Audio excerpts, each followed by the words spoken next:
My big brother, called Eugene Akanjo, is a very nice man. He's a very truthful man. If anybody that comes across him, you know that what I'm saying is if you come across him, you know that he doesn't compromise anything with material things. You cannot buy him with money. When he comes to this our village, he's the only one that said this. He's always saying the truth, no matter what. He's not interested in your money. He's not interested in your food. He only say the truth and walk away and say the truth. And he loves both young and small and all the children, the youth in this community love him. Everybody loves him. I'm happy that he enjoyed his life. He worked at the railway, worked at Umahia, at the railway Umahia, at Anti Preschool, Abba. He loved the youth, young men, young boys, young men. He will tell you how, if you are going in a bad way, tell you how your father is good. That this way you are going is not how your parents behaved when they are alive. That is that tell you who your parents is. Then they will shout, hey DJ, do anything you people say about your son, sit down here. He will tell you stories about your family and your origin. If you want to know the truth and the thing that is happening, all the youths when they come back from the town, always come to him to chat with him, tell them, advise them on the business of life. Lovely brother, God in a job, Chinaga, APG. Anybody that comes, all the youths from the village, when they come to the village, they'll gather in shop and they started telling them, bring a seat in the shop in front of his seat, and they'll gather. He talks to them, they'll laugh, chant, sing his story. Pray that that love is going to continue with them. All of them will be in harmony, they will love each other, they will be long life and prosperity to all of them, so that they will live together and God will bless them more and more. Yeah, I thank God today that there was no rain, bright weather, everything went well. Thank God there's enough, everything, food to eat, drinks to drink. Yeah, friends came from far and near. Everybody came and village people, friends, even the children's friends, everyone from South Africa, some Port Harcourt, Lagos, all of them came. It's a very big occasion. I thank God that everything went well. I believe that God will lead them safely. Their various places in the name of Jesus. Actor, General.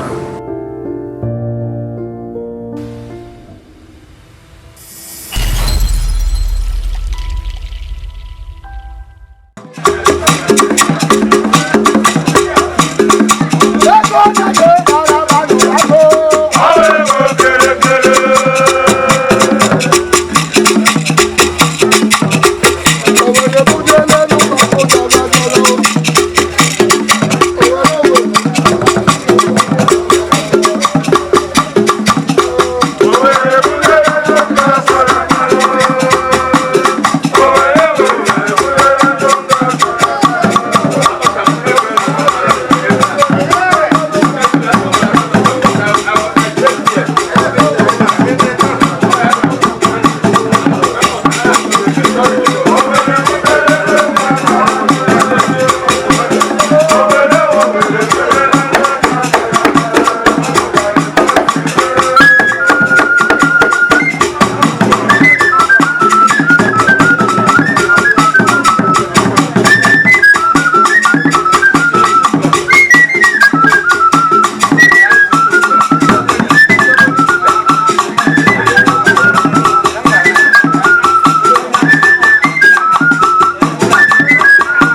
wike nwa mama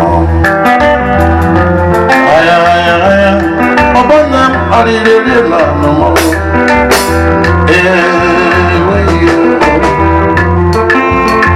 aha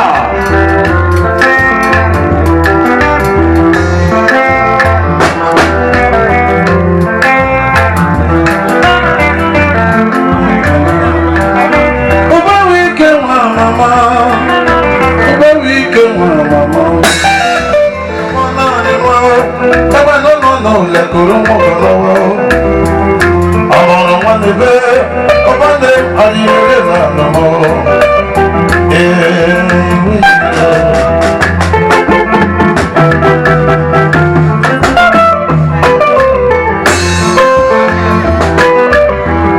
hello wáyà o oyè sùn kẹ̀kẹ́ yọ̀ máa ọ̀rọ̀ wíkẹ́ oyè kùsà lọ́fẹ̀ẹ́.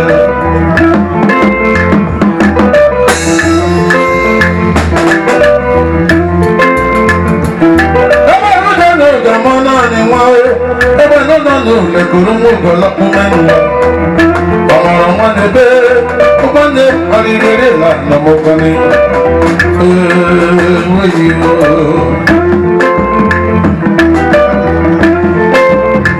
Na small small we go dey come.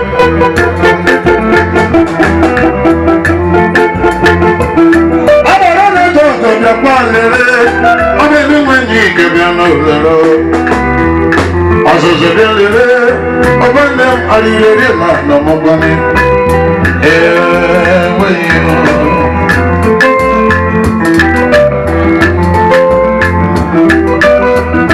Orin kọ́bí ní gbowó, ṣíkú kẹlẹ̀ wọ̀, olùsọ́bí ní gbẹ̀mí ẹ̀kẹ́lẹ́.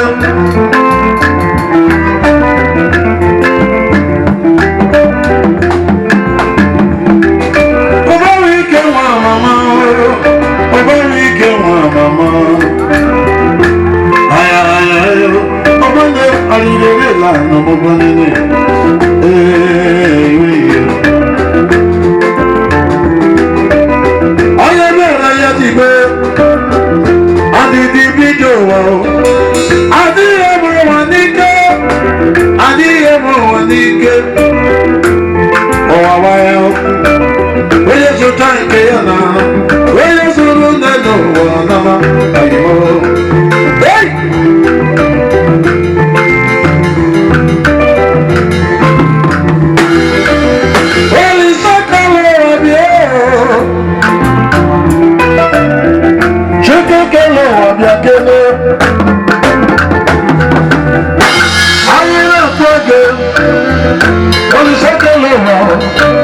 Piano number Jirina Lelelelele Abeke meja piano ma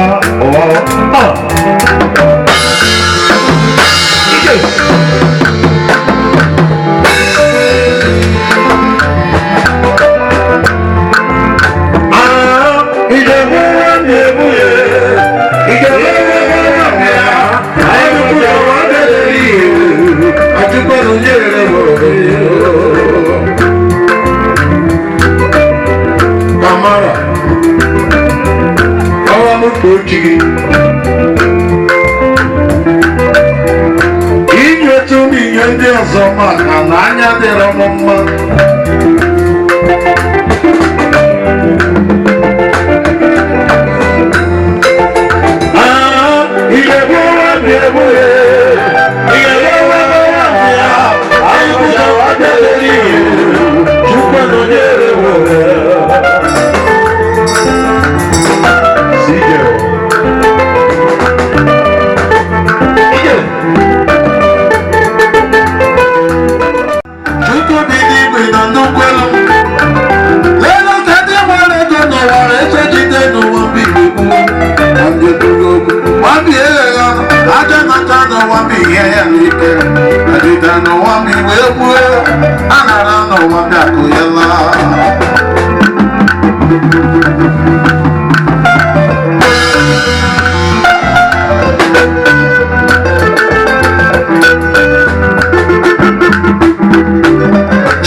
Yeah.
Mama,